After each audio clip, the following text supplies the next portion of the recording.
Buenas tardes. Estamos aquí desde Madrid en el momento de los aplausos, en que se le agradece a todos los que están trabajando para que los que no podemos salir de casa podamos seguir viviendo. En breve me verán, creo que es más interesante que vean mi barrio, donde la gente aplaude, mi vecina, que es el aplauso de abajo que escuchan. Estos son mis vecinos, que aquí están aplaudiendo. Y yo, Calia Álvarez, tengo el placer de hacer un pequeño concierto para todos vosotros. Ahora me verán, que de momento todavía no me ven.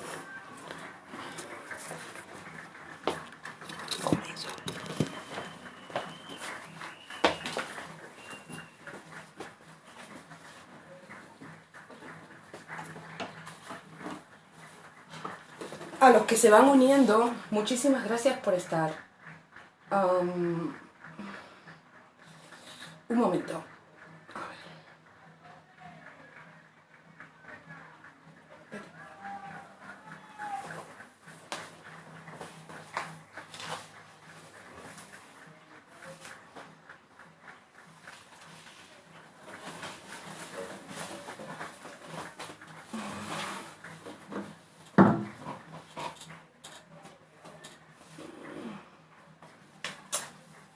Ay, no sé si está saliendo el vídeo.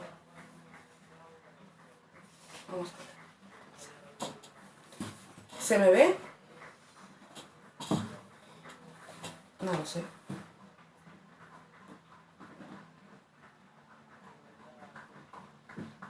Vamos a separar. A ver. Sí, creo que sí.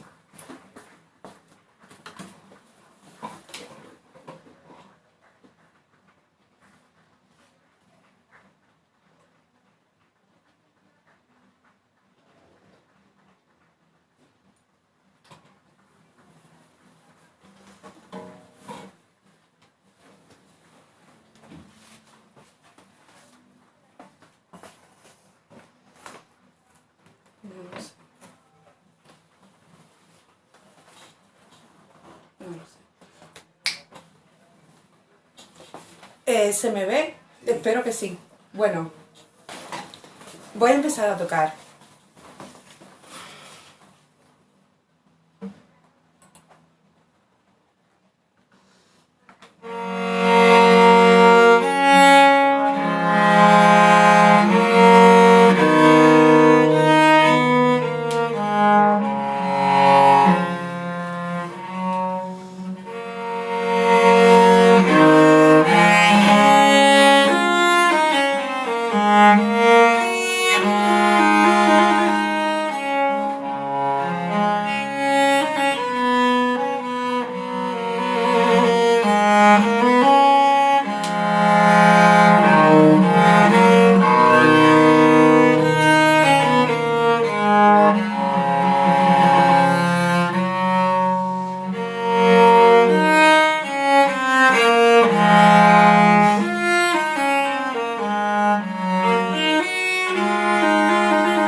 Buenas tardes otra vez. He visto que sí, que algo de público hay. Muchas gracias por estarnos acompañando, bueno, por estarme acompañando esta tarde aquí en casa. Muchas gracias al Instituto Internacional de Artivismo, Hannah Arendt, por hacerme esta invitación a compartir un poquito de mi arte con ustedes en tiempos tan difíciles para todos. Podéis hacerme preguntas. Para los de Cuba, perdón por el podéis. Para los de España, perdón por el puedes. Pero tengo ahora mismo una mezcla de, entre comillas, idiomas. Que bueno, saldrá como salga. Pues pueden hacerme preguntas porque estoy leyendo el chat aquí al lado. La obra que acabo de interpretar es una obra de Carl Friedrich Abel. Carl Friedrich Abel fue como dice el nombre, fue un compositor alemán del siglo XVIII. De hecho, es considerado como el último gran violagambista que hubo en la época. Fue alumno de Johann Sebastian Bach. De hecho, tocaba también con algunos de los hijos de Bach. Tenían un dúo bastante interesante y bastante famoso para la época. Hizo muchísima música para viola da gamba, Abel, entre las que yo divido en dos grandes grupos. Digamos que hay una parte de la música que es sobre todo para sus alumnos y otra parte de la música que es para tocar él como profesional, piezas que tocaba él básicamente. La diferencia entre estas obras es sobre todo la dificultad técnica. Evidentemente, las obras que él hacía para sus alumnos eran obras muy bonitas, pero bastante fáciles y lo que se dice en música resultonas. Mientras que las obras que hacía para tocar él y que escribió para tocar él eran técnicamente bastante complicadas. Voy a tocar otra piececita más de Abel, que es un allegro, que me interesa mucho tocarla porque además de toda la cuestión que tiene la viola da gamba, de la melodía, de la dulzura del sonido, esta pieza, que es bastante conocida dentro del mundo de la música antigua, es una pieza que es todo armonía, son todos acordes.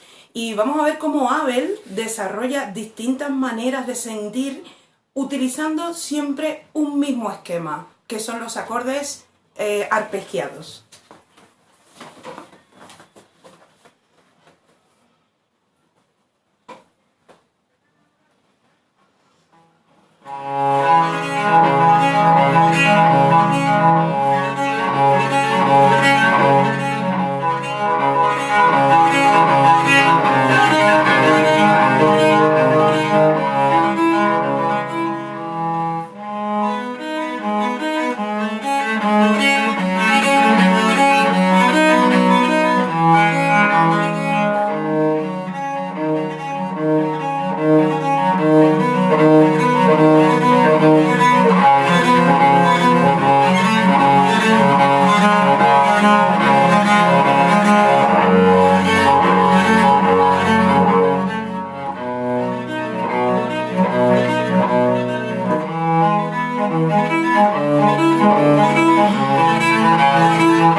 Vale, veo por el chat que me pregunta Tania Bruguera, ¿cuál es la diferencia entre música antigua y música clásica?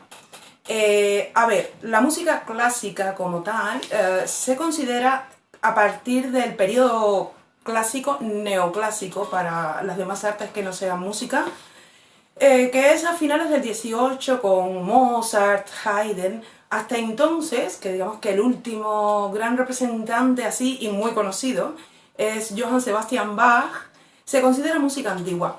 La diferencia radica sobre todo en la manera de hacer la música y en los instrumentos que se utilizan.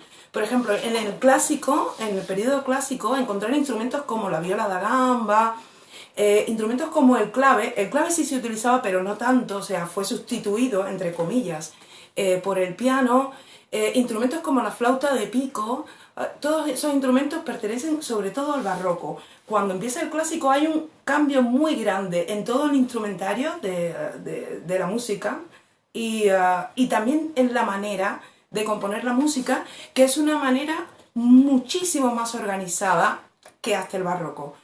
No quiere decir que en el barroco no existieran esquemas preconcebidos antes de hacer la música, existían, pero estaban todos mucho más desorganizados. No sé si tenéis alguna pregunta más. Gracias, Pablo, y gracias por acompañarnos. Bueno, si veo alguna otra pregunta, la contesto. Voy a pasar ahora a otro de los grandes gambistas de la época. A mí es un personaje que me encanta, que es Tobias Hume. Tobias Hume vivió entre el siglo XVI y XVII, en medio de los dos. Para los que conocen un poco el repertorio de la música antigua, que sepan que es contemporáneo de Dowland, que es como el más famoso inglés de su época.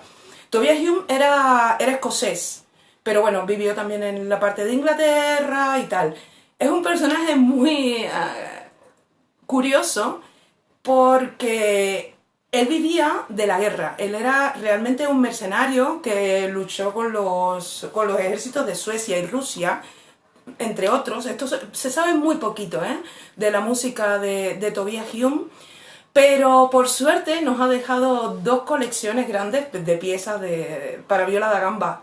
Algunas para varias violas da gamba, otras para viola da gamba sola. Tiene una, lo que demuestra un poco cuál era su manera de ser simpática y tal.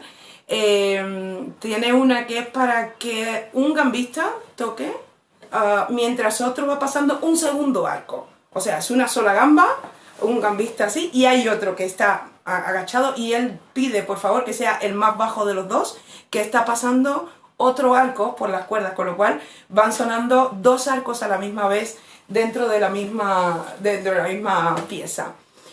Esta pieza la que he elegido para compartir con ustedes se llama A Soldier Resolution, o sea, la resolución del soldado.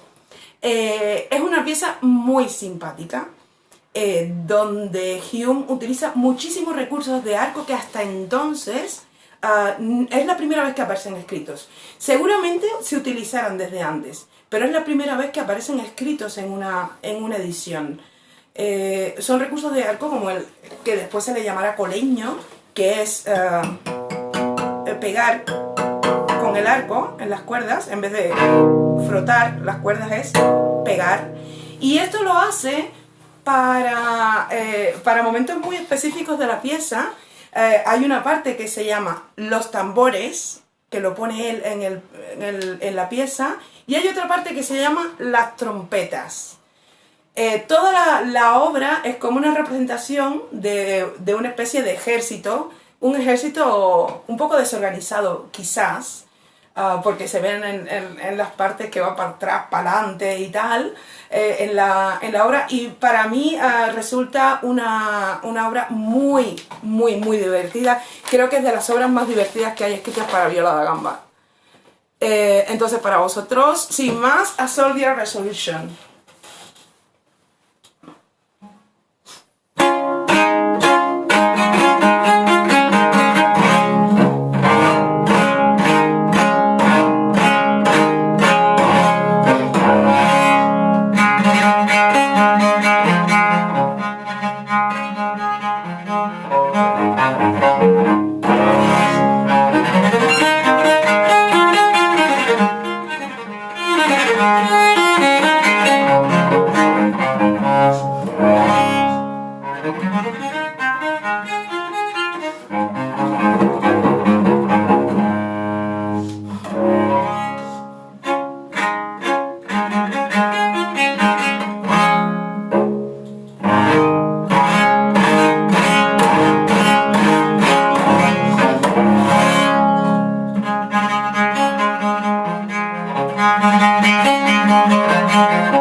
Los tambores.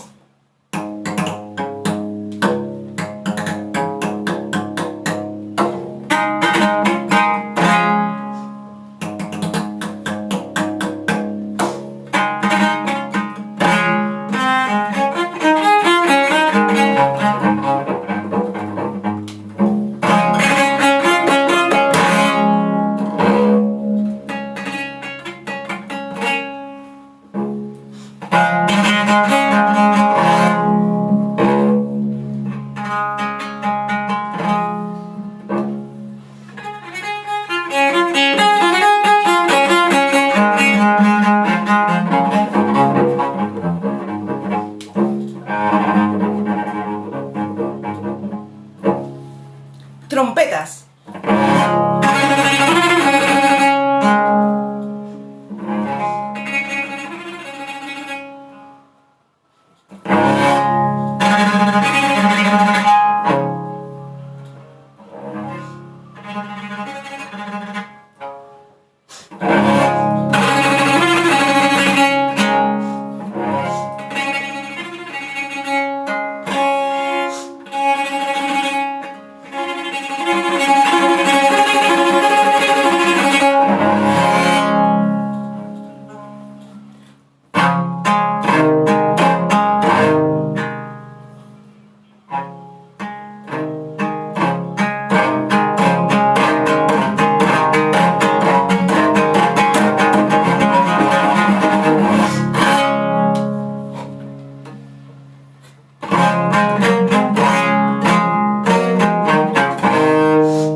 Y aquí termina Assault the Resolution de Tobias Hume.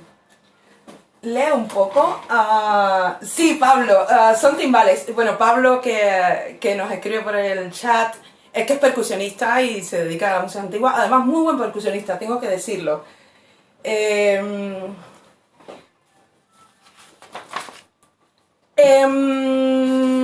Voy a pasar ahora a uno de los grandes representantes de la viola da gamba.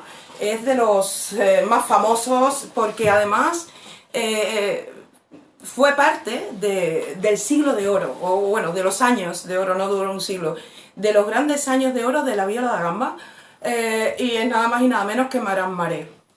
Maran Maré es bastante conocido dentro del mundo de la música antigua y muy conocido dentro de la música de viola da gamba en particular. Fue uno de los grandes gambistas que existieron entre el siglo XVII y XVIII en París. Él trabajó para la corte del rey Sol, De hecho, tuvo un alto cargo dentro de lo que era la capilla de música del Rey Sol, cosa que no era nada fácil de conseguir, porque en Francia estaba todo en aquella época muy centralizado en la corte, con lo cual conseguir una plaza como músico de la corte era muy difícil porque todo el mundo quería ser un músico de la corte. Leo un poco por si acaso hay alguna pregunta. A ver. Bueno, pues sigo hablando.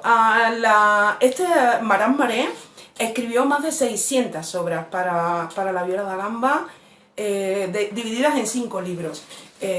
Fue muy prolífico como compositor, pero es que era un grandísimo intérprete.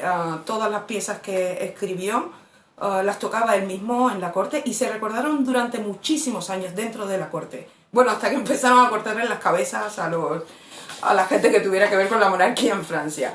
Que también eso fue el momento ya en que la viola da gamba también, entre comillas, digamos que le cortaron la cabeza. Una de las historias curiosas de esa época, de la Francia de la época, es que Marat Maré trabajaba allí también con otro de los grandes gambistas de la época, que fue Antoine Forqueray. Es muy curioso porque a Maré se le describía como el ángel de la viola, mientras que a Forqueray se le describía como el diablo de la viola. Hay que tener en cuenta que en la época la viola era considerado un instrumento muy, muy dulce, y eso se ve en muchísimas de las obras de Maré, se ve explotado esa dulzura, ¿no? Del timbre de la viola, tan parecido a la voz humana. De hecho, era el instrumento que se consideraba más cercano a la voz humana en aquella época. Hoy en día es el cello, pero es precisamente por el registro que tiene. La obra que he elegido es una obra un poquito diferente del resto que he tocado, porque son las folías de Marat Maré. Las folías de Marat Maré es basado sobre el tema de la folía, que probablemente algunos de ustedes no sepan qué es el tema de la folía, pero estoy segurísima de que en cuanto lo escuchen, que es lo primero que voy a tocar, en cuanto lo escuchen les va a sonar a algo, porque hoy en día se sigue utilizando para muchísima música, sobre todo música de cine, se utiliza muchísimo el tema de la folía. El tema de la folía viene desde el siglo por lo menos XII o XIII y nació en la península ibérica, o sea, lo que comprende España y Portugal. Ya estamos hablando de una folía bastante avanzada, del siglo XVII, tardía, principios del XVIII, en las que el tema ha evolucionado bastante. Es uno de los temas más versionados que hay de la historia de la música a día de hoy. Todavía se siguen haciendo muchas variaciones de las folías a día de hoy, que parece increíble que después de tantos años siga dando tantísimo jugo este tema. Maré hizo 32 variaciones sobre la folía. Evidentemente yo no voy a tocar las 32, he elegido 6 para que tampoco se haga demasiado largo, pero en el que muestro un poco las distintas posibilidades que tiene el tema de la folía. O sea, veréis cómo puede ser más lento, puede ser más dulce, puede ser más rápido, puede ser feroz, puede ser lo que quiera ser, lo que el compositor quiera hacer, y también un poco del intérprete.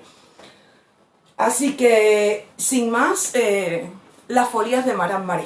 Bueno, una cosa más. En realidad esta obra es para tocarla con acompañamiento. Es la única obra del repertorio que llevaría un acompañamiento. No tengo acompañamiento, evidentemente, pero he hecho una selección en que más o menos se eche menos de falta el acompañamiento. Lógicamente esto con un acompañamiento de un clavicémbalo o una tiorba u otra gamba sería todavía mejor. Pero bueno, es lo que hay.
Bueno, leo a Mercedes Cebrián. Mercedes, muchísimas gracias por estar con nosotros. Para quien no la conozcan, Mercedes es una gran escritora, de la cual me acabo de leer un libro, además que lo he terminado ayer o antes de ayer, no recuerdo. Muchas gracias por estar. Y bueno, me dice que soy una experta en la folía porque, bueno, yo estoy cursando un máster, que por cierto, tengo compañeros de máster que están por aquí. Que estoy cursando un máster cuya el trabajo de fin de máster va a ser sobre, precisamente sobre las folías. Pero para llegar sobre el tema de la folía, para llegar quiero llevarlo hasta la actualidad en América. Entonces por eso, como Mercedes me ha ayudado un poco con la escritura y eso, me dice que soy una experta. No, todavía no soy una experta, igual algún día llego a serlo. Bueno, Surey, gran amiga de la infancia que también está aquí, de verdad muchísimas gracias. Me hace muchísima ilusión. Bueno, ahora voy a hacer una obra que es bastante conocida por todos, en una versión o en una transcripción o como le queramos llamar, propia mía. Voy a tocar Bach, voy a tocar el preludio de la primera suite para cello, pero en versión para viola da gamba. Creo que es un buen momento para hablar un poquito, ya que voy a tocar una obra de cello en viola da gamba, creo que es un buen momento para hablar un poquito de las diferencias, porque el cello es bastante conocido actualmente, mientras que la viola da gamba no tanto. Entonces, voy a hablar un poco de las diferencias entre un instrumento y el otro. El cello, o sea, fueron dos instrumentos que convivieron durante muchísimos años, o sea, más de 2 siglos, pero eran de familias diferentes. O sea, el cello no viene de la viola da gamba, no tenían nada que ver, eran dos familias. Por un lado estaba la familia del violín, a la que pertenecía el cello, y por otro lado estaba la familia de la viola da gamba, que igual que la familia del violín, tenía violas da gamba en distintos tamaños. Hay violas da gamba pequeñitas así, que también se tocan sobre las piernas, siguen siendo, de hecho el nombre de viola da gamba es viola de pierna en italiano. Entre las diferencias así que se ven, solo por puntualizar, es la cantidad de cuerdas. La viola da gamba suele tener entre 6 y 7 cuerdas, la mía es de 6. Porque hubo un tipo de viola da gamba francesa específicamente de finales del 17, principios del 18, a la que se le añadió una cuerda más, una cuerda séptima, o sea, una cuerda grave más. Como ven, es un instrumento que tiene trastes, como tiene la guitarra, aunque estos trastes son movibles, no son fijos como los de la guitarra, sino que de hecho son fabricados por nosotros mismos, no vienen fijos con el instrumento. Son en realidad pedazos de cuerda que uno los pone en el mástil y los puede mover para utilizar distintos tipos de afinación. De la construcción del instrumento es interesante ver, el cello es un instrumento que tiene, si lo pueden ver así de lado, tiene una curva por delante y el cello también la tiene por detrás. Mientras que, si se fijan, la viola da gamba por detrás es plana. Esto es para lograr que haya mayor resonancia. En el cello, que tuviera el fondo curvo, lo que se hace es lograr que haya más cantidad de sonido. La viola da gamba en sí no busca una mayor cantidad de sonido, sino una mayor cantidad de resonancia. ¿Por qué? Porque se tocaba siempre en espacios pequeños. Era de música de cámara, mientras que el cello sí que era un instrumento para espacios muy grandes. En cuanto al arco, en el cello no, se coge así, sin embargo en la viola da gamba lo cogemos así. Y esto viene de la tradición que durante muchos años la viola da gamba se tocó de esta manera.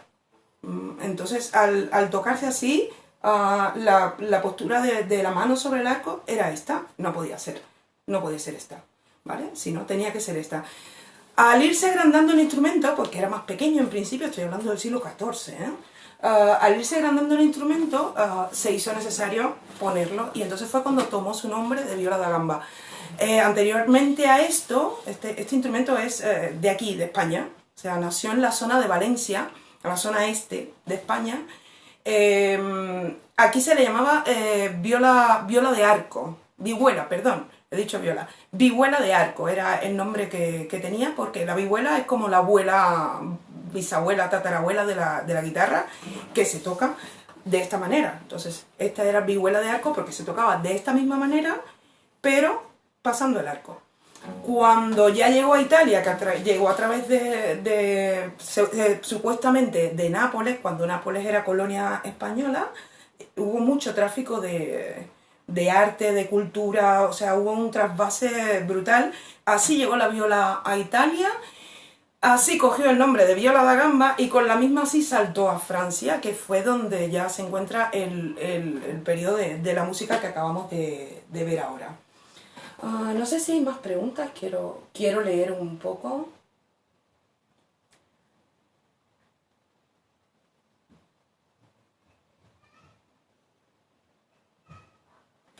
Me pregunta Tania, que el contrabajo, ¿de qué familia es? Es una buena pregunta.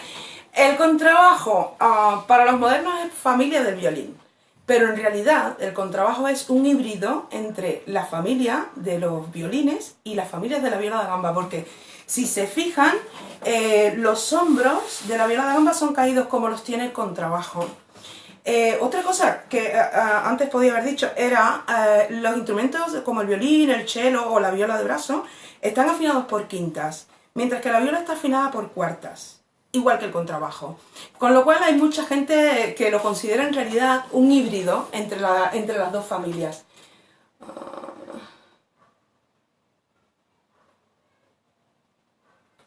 Bueno, creo que de momento he respondido a las preguntas que he visto.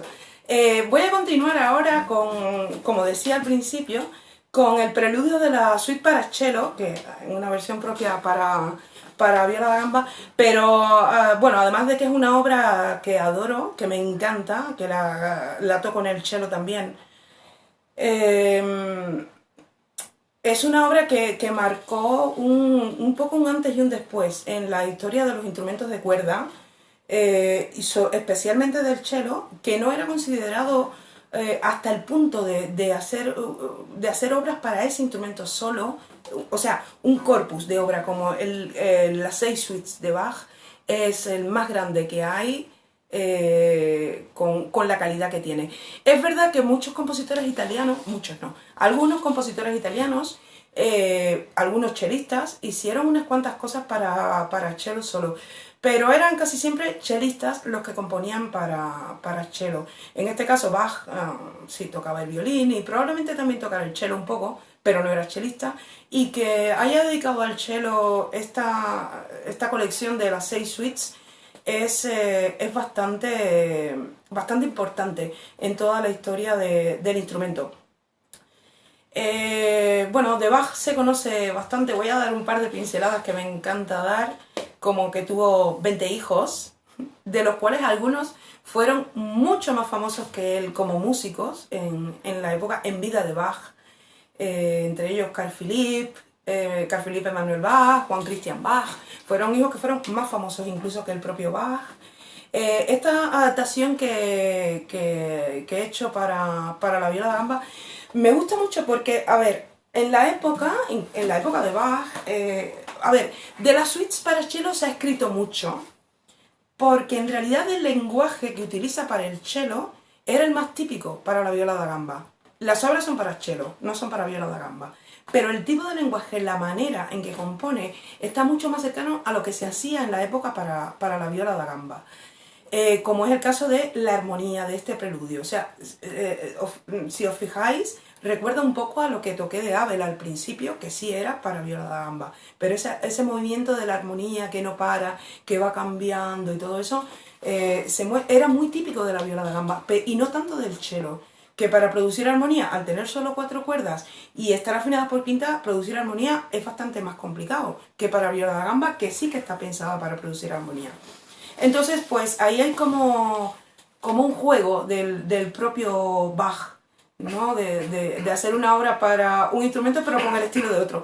Era muy típico en Bach, o sea, yo soy de la opinión que Bach escribía música y le daba igual un poco el trabajo que pasara el intérprete. Él quería que sonara que sonara esto y ya está. Bueno, Marta lo ha perdido. ¿Se ve?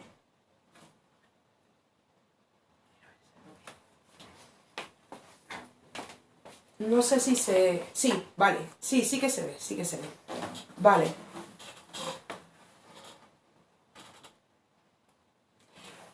Sí. Pregunta Tania que si normalmente no se tocaba solo este instrumento. El cello no. El cello se tocaba solo, pero muy pocas veces. O sea, el cello era un instrumento que era un soporte fantástico para las orquestas grandes, porque tenía una muy buena cantidad de sonido. Mientras que la viola da gamba era un instrumento más utilizado en conjuntos pequeños. No sé si con eso me explico, o sea, queda clara la pregunta, que espero que sí. Si no, me preguntas más cosas que luego la leo. Voy a tocar ahora el preludio de la Suite 1 para cello, pero en viola da gamba.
Bueno, nos cuenta Pablo que en la marimba toca mucho Bach, aunque sea anacrónico.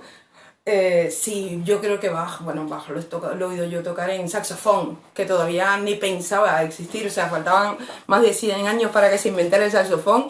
Y lo curioso de Bach es que siempre lo toque, quien lo toque, en el instrumento que lo toque, siempre es difícil, siempre. Pero bueno, hemos terminado de momento con Bach y quiero dar un salto grande de un par de siglos. Cuando estuve en septiembre del año pasado, estuve en Argentina. Argentina es un país que adoro, que me encanta.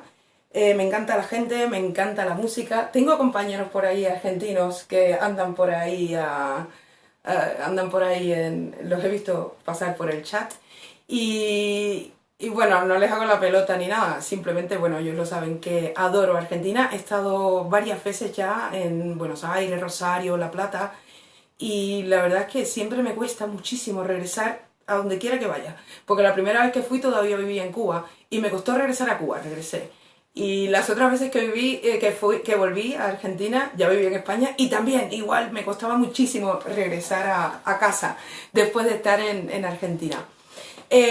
Bueno, he traído un regalo que me hizo un buen amigo, Gustavo Rubín, que además hace unos arcos fantásticos, construye arcos para viola da gamba.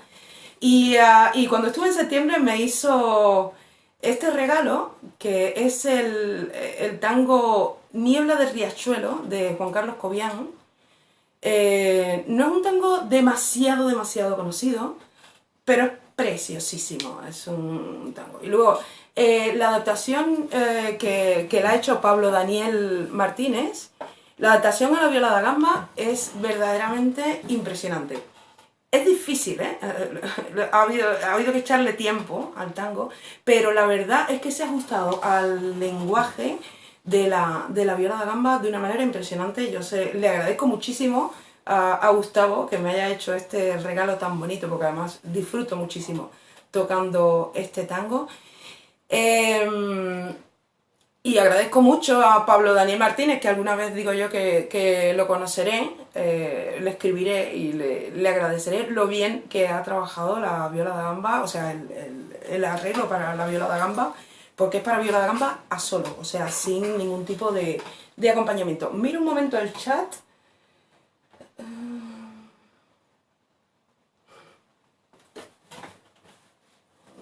Sí, Luis Alberto, yo estuve tocando en el Teatro Coliseo, es cierto.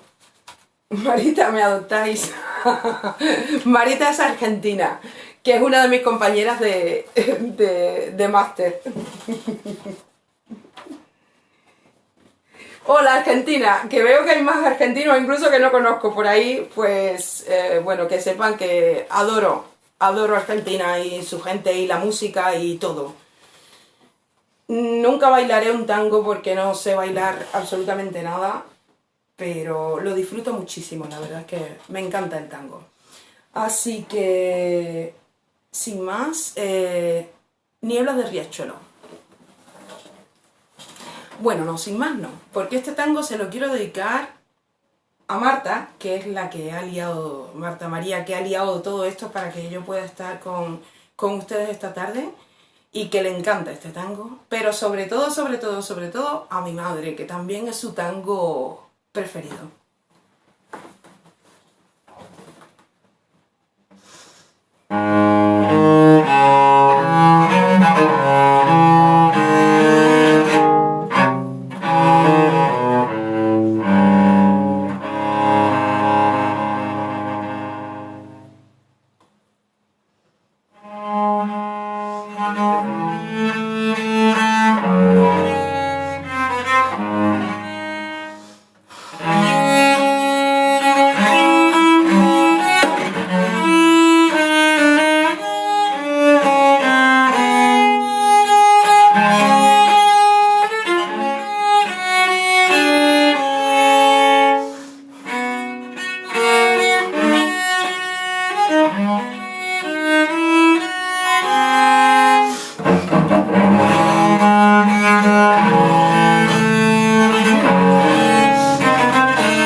Bueno, dice Gustavo que quizás el maestro Pablo, el que hizo este arreglo, lo está escuchando.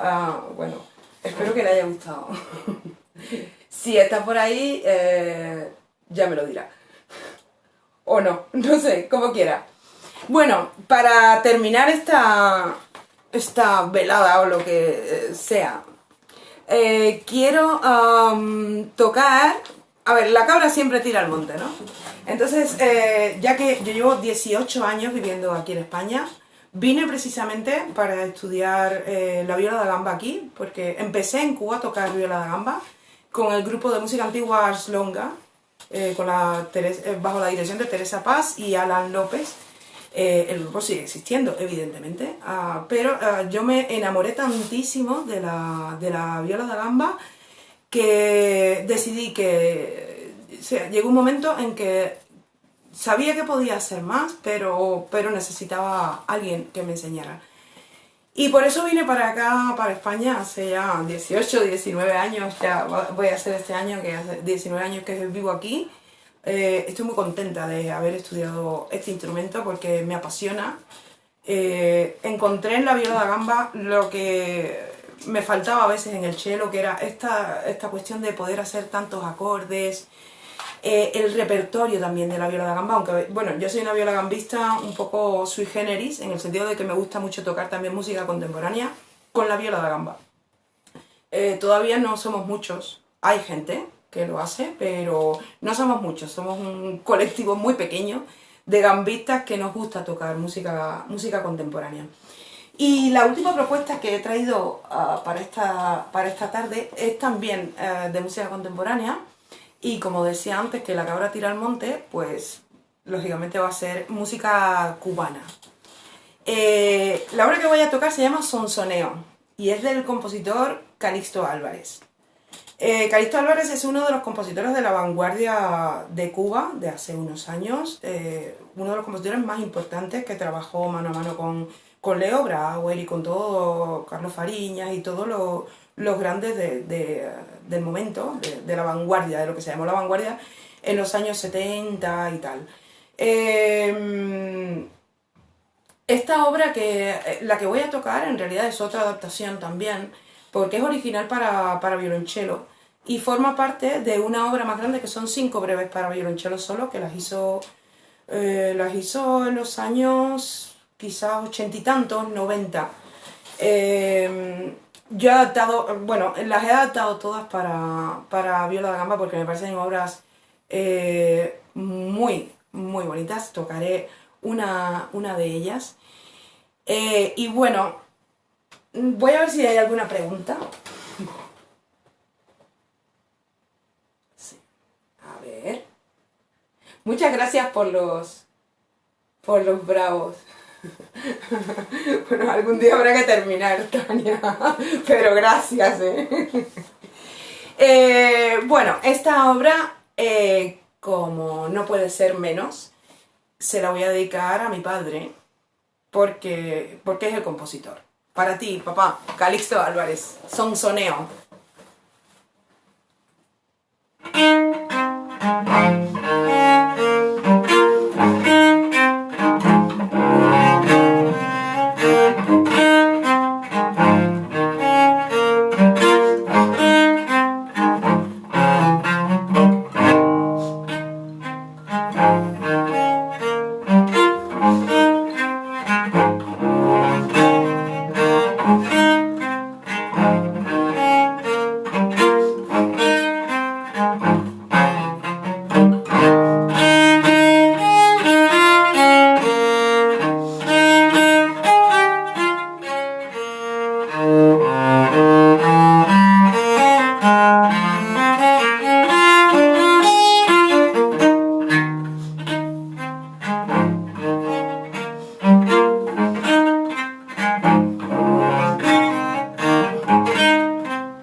por tu comentario. Gracias, Ariadna, hombre, otra amiga de la infancia, pero de la infancia más tierna, como Surey. Nos conocemos desde que tenemos 7 años.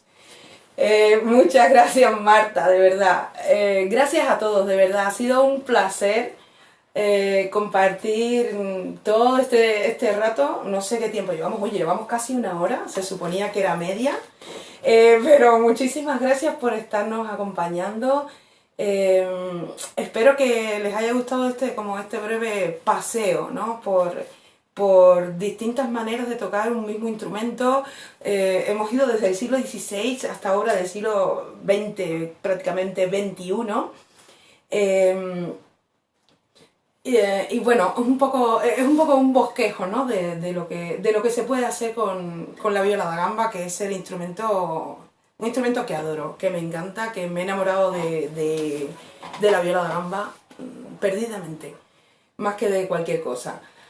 Así que muchísimas gracias por estar con nosotros, los compañeros de máster que me saludan. Muchas gracias, Tania, de verdad.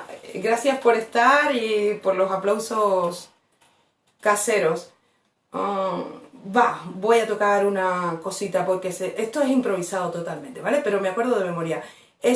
Porque no he tocado nada español y un país que me ha acogido hace tantos años, pues una recercada de Diego Ortiz. Diego Ortiz, compositor del siglo X, bueno, compositor no, violagambista del siglo XVI. Esta obra es una muestra, entre muchas otras, de una manera de improvisar. Yo no voy a improvisar, yo voy a hacer justo lo que él dijo que hiciera. Sin más, segunda recercada de Diego Ortiz.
Me pregunta Tania que si no he pensado en componer. Mira, una vez compuse una canción, yo era muy pequeñita, mi padre me la revisó.